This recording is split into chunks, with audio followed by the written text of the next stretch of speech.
by the moon is my motto.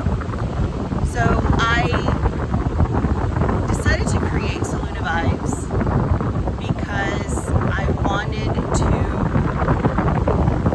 create something with deep intention, not just to share messages from spirit, but also to share my story, to share and honor the journey that I've been walking on, one that's been filled with transformation and ancestral knowledge and remembrance and the courage that it takes to become who I truly am. So there was moments in my life when I felt very overwhelmed, disconnected, just completely lost. And I thought I was never going to get out of that. I was lost. And anybody who knew me back in the day knew I didn't have a purpose. You know, I felt like I didn't. Now, looking back then, I felt like I didn't have a purpose. So I wanted to create this channel to be a safe space for people who needed it, for someone looking for answers. And you know, in the moments when I say I was overwhelmed, disconnected, in those moments, that's where my awakening started to happen. I was researching what I was experiencing. I didn't realize at the time that those were ancestral messages from spirit. I thought I was going crazy, and I'm not.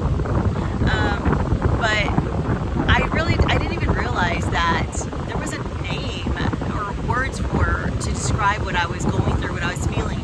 So, for example, in my bio or description, I have clairsentience.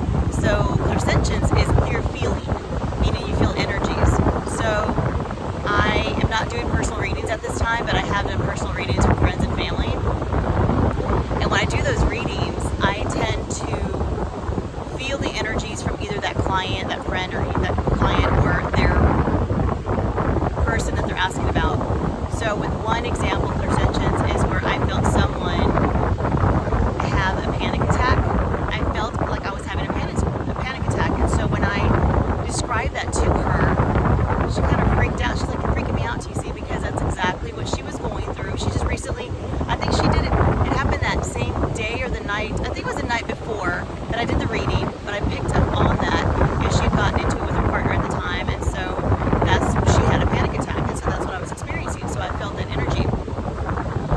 Another time is when I felt something in my back. I was doing a reading for another client, and I felt this intense heat and hurt in my back, and it wasn't my own.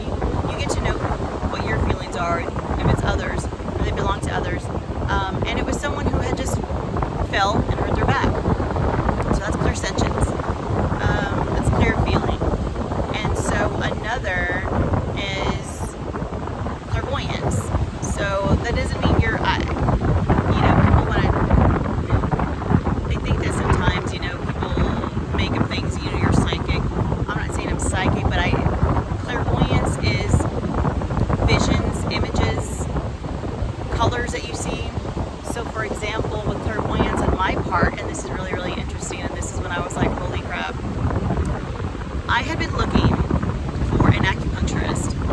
And first it was for medical reasons, and then it was, I want to clear my chakras. And so I found an acupuncturist, and I set that to the side. I was like, you know what, I'll go back and I'll eventually go to them. I still wanted to look around, and I never did. But then 2 years later, actually I was going through my divorce, and then so during that time of my divorce, right when my divorce was over, I scheduled an appointment at the acupuncturist office, that same acupuncturist that I wanted to go to.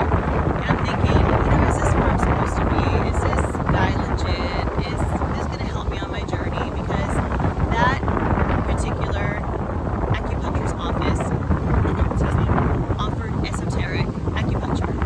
So esoteric acupuncture is an acupuncture that's that combines traditional acupuncture with concepts of sacred geometry and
cards and feel the energies.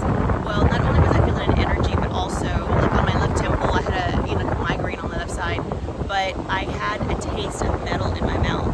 So I tasted metal, and I told her I taste metal and I taste blood, and I feel like blood rushing through my head. That feeling, that sensation, not even knowing what it was. I just told her what it was, what I felt. That was on a Friday before the weekend. The weekend comes. Come Monday, she says, "Remember those cards that you pulled for me?" I said, "Yeah." She goes, "You tasted blood." I said, "Yeah, I tasted blood." What happened? Is everything okay? Her partner at the time, she had talked to for a while, was talking to him, and said that he had been experiencing or having nosebleeds for the past week or two. So I was sensing that blood taste.